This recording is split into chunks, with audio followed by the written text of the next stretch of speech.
Python. In the land of code where data flows, a format rose that everyone knows. Not XML, no bloated tag, but a lighter form in JavaScript swag. They called it JSON, JSON, a humble servant, a coder's friend. JavaScript object notation true, but its use far more than JS knew. Curly braces open wide to hold the keys and truths inside.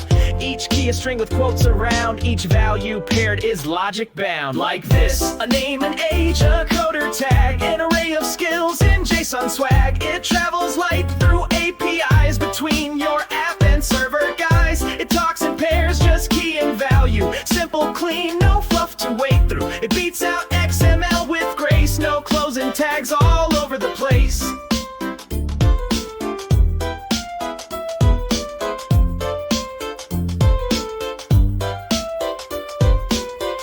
Works in Python, Ruby, Go, in Swift, in Java, yo, it shows. Though born from JS roots, it flies across all lands, beneath all skies. Arrays are neat with just square brackets, no semicolon, no syntax, racket, Boolean strings and numbers too, even null if you've got no clue. So when you build your next web app and need to pass some data back, a user profile form or tweet, let JSON make that task complete. But this, it speaks the tongue of restful dreams. It flows in back end, front end streams. It's how your JavaScript will know what data's coming in the flow. So praise be JSON, fast and light, with curly braces wrapped up tight. A poet's form in coder's hands that powers apps across the lands.